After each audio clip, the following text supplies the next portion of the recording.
Hello everyone, and welcome to today's session on breath.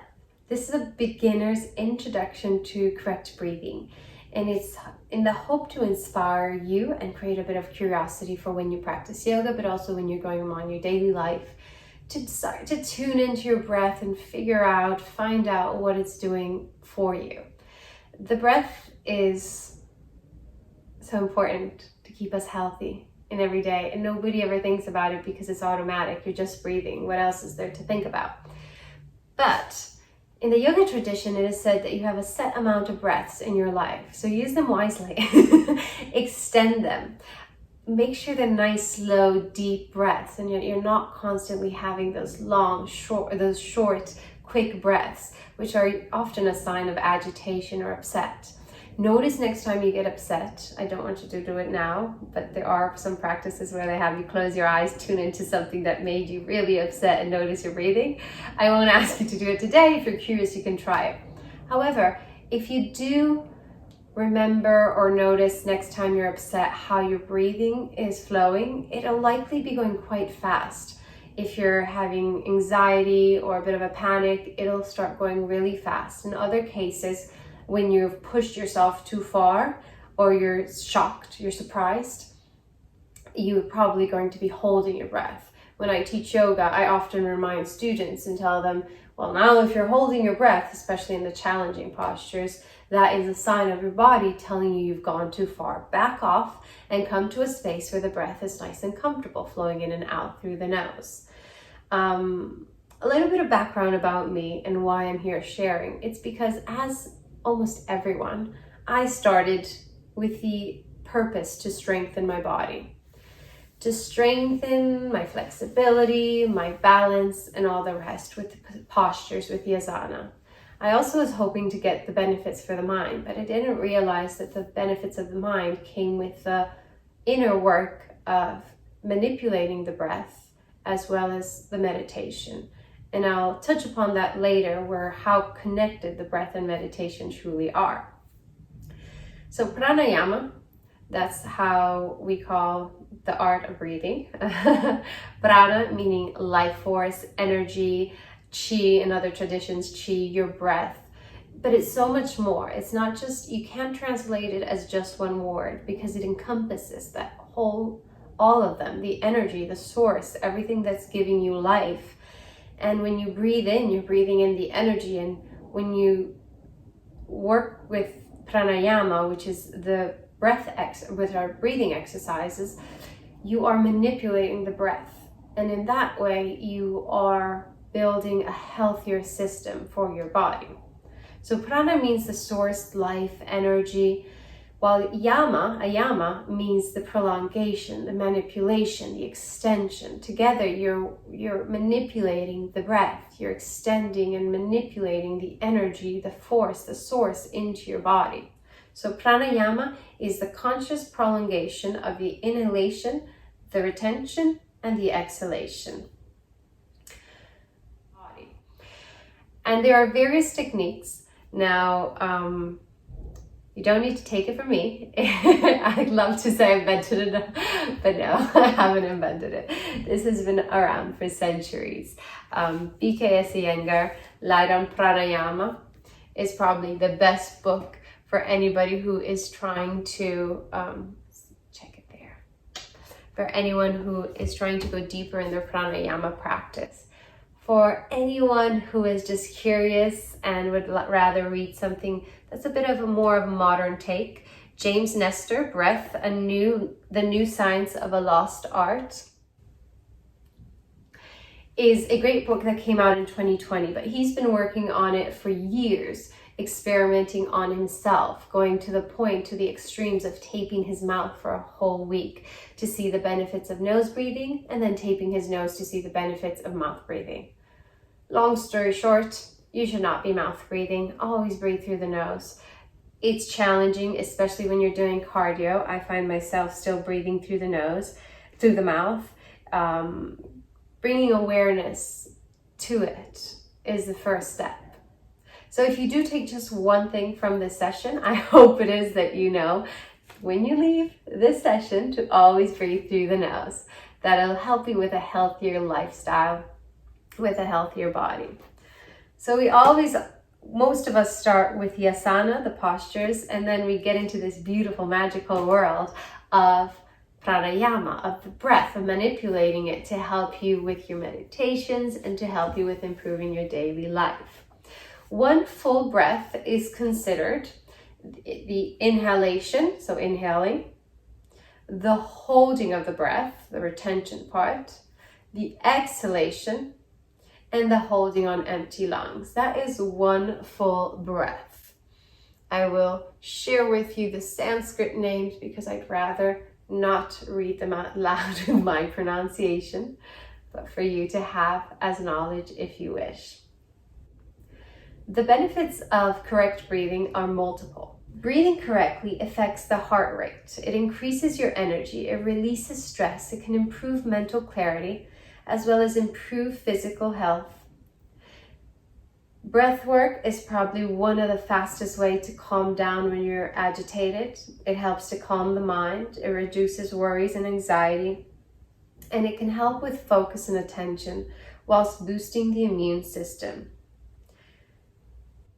So there are multiple benefits to a correct breathing. The Yoga Sutras by Pantajali are what we all use to better understand yoga. It was written probably between 500 BC and 400 AD, somewhere in between, and it describes the 8 limbs of yoga. So in the Yoga Sutra, Pantajali explains the 8 steps to self-realization, and the first 4 are the ones of action, of karma. You have yama, niyama, asanas, and pranayama, the one we're talking about today.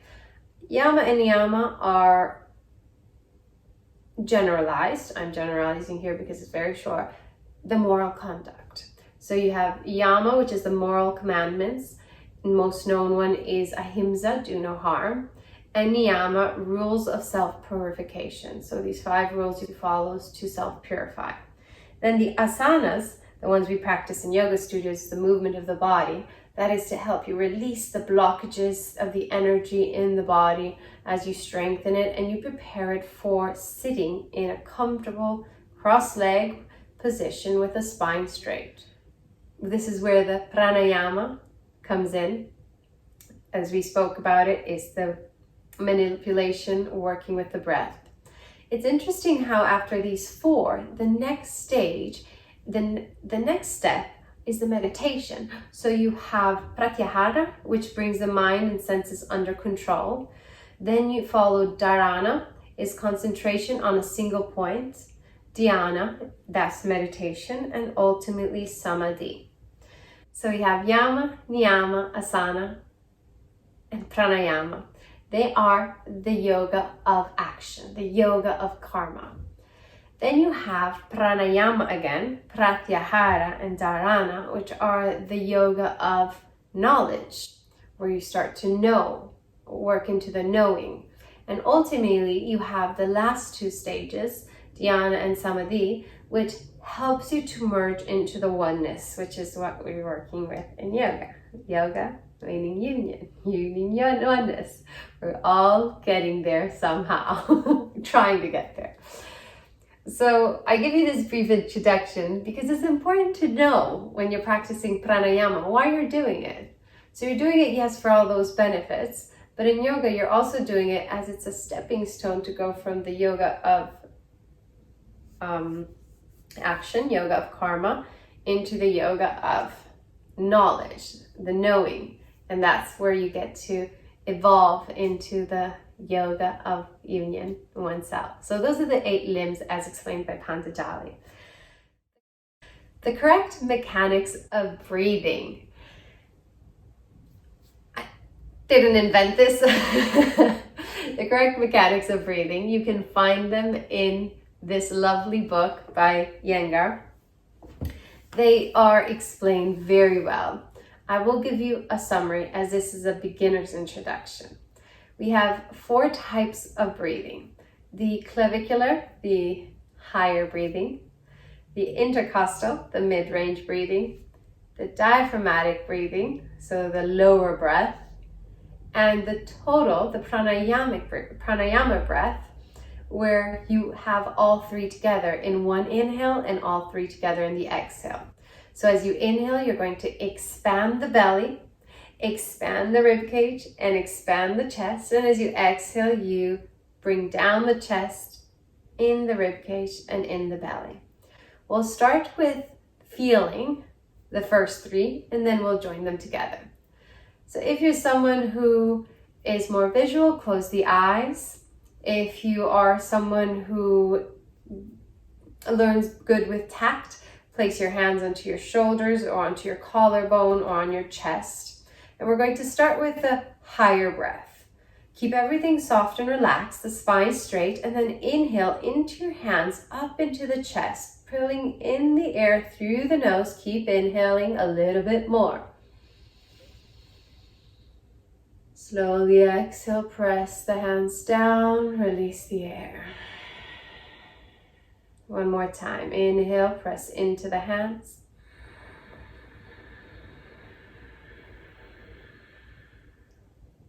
Exhale, press the hands down.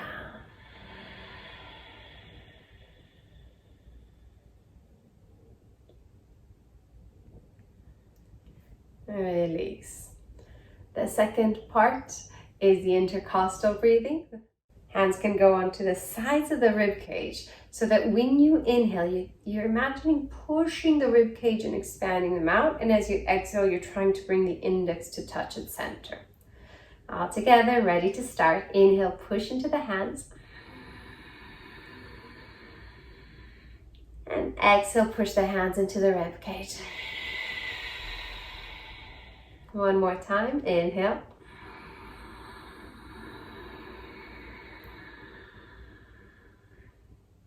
Exhale. Release. Most of us don't really breathe from the rib cage. It's not as natural. Some people tend to breathe up here. I find it personally gives me a little bit of a lightheadedness when I do a few top breathing chest breaths. And then ultimately hands onto the belly. Inhale, expand the belly, fill it up just like a balloon. Exhale, press the hands in. Inhale, push into the hands. Exhale in. All right, we've tried all three. Now we're going to join them together. One hand onto the belly, one hand onto the chest, if it helps. If you don't need to, you can close the eyes and visualize instead. Take one deep breath as preparation.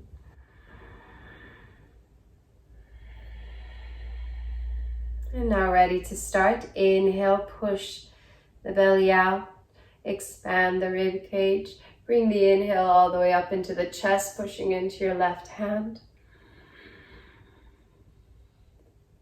And exhale, push the left hand down, rib cage in, belly in. Inhale, belly expands, rib cage expands, chest up.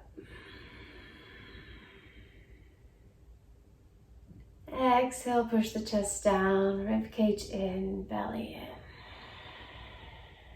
in. Last one, deep inhale.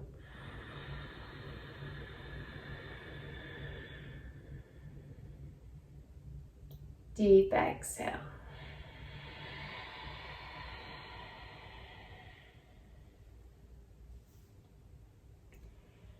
Release the hands, open the eyes. And notice how you feel. Just 3 deep breaths, just a few deep breaths can already change the mood. Thank you again for taking the time for learning something new. It's been an honor and a pleasure. Have a great day. Ciao.